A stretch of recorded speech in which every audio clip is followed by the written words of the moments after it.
Voilà, Rabotai, ce qu'on a commencé à parler dans le cours précédent, Shalom Uvroche, un peu parler le fait qu'on est en train de parler du mal sur un Rav Hazve Shalom, un Rav de Bet Knesset, quels dégâts on peut causer de par cela. Et on va appeler un certain Rav Shin, sans dire exactement ce que c'est Schulzinger, ou c'est Chetrit, ou j'en sais rien. Rav Shin, de certains Bet Knesset, qui n'est pas un très grand Tamid Acham. Et c'est vrai, il n'est pas gros Tamid Acham, c'est pas Posek Ador, d'accord? Mais il est reconnu, accepté, aimé, estimé de par toute la population, la communauté. Reshamaim, il connaît bien la halachot qu'il a besoin, Netila, Motzi, Hashem jusqu'à Birkat Amazon. C'est suffisant pour le journalier. Bon, on peut rigoler. Mordechai, qui est un des nouveaux fidèles de la nouvelle communauté, dans la communauté, et il habite Aram vraiment, vraiment balèze, la vérité, vraiment. Mordechai, cette fois-ci, il est balèze, on trouve que c'était un autre Mordechai. Et ses connaissances en Torah étaient beaucoup plus hautes que le rabbin de la Sina.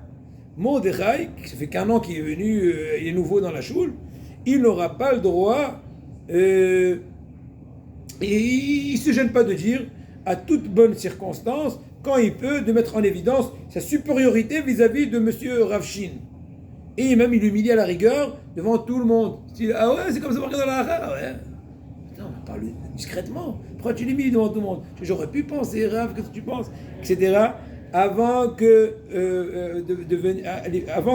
Mordechai est venu dans cette communauté, tous les gens de la communauté étaient, on va dire, fans de ce Rav-là. Mais depuis que Mordechai mettait son pilpel, son poivre aigre, son petit poison, Hachem Ishmor, son petit poison, et ben ça faisait des dégâts incroyables. Et ben la faute de Mordechai est encore plus grave. Non seulement qu'il a fait la Shonara, mais même maintenant il est en train d'être responsable du grave dégât de faire perdre le poste à ce Rav-là. Dernier exemple pour finir.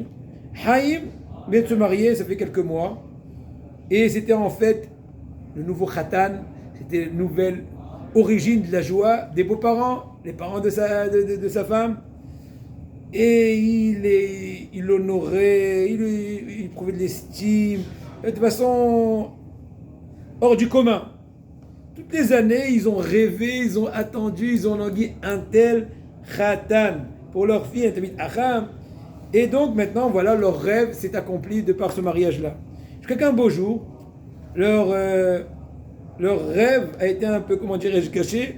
Quand quelqu'un est venu, il leur a dit, bien que Chaim et Matmid dans son limoud est très érudit, très truc, et ben je vais vous dire, c'est pas un très grand lamdan, hein, son degré de capter le limoud, c'est moyen minus. Ah Bota, il n'y a pas besoin d'expliquer quelle grave erreur il a fait.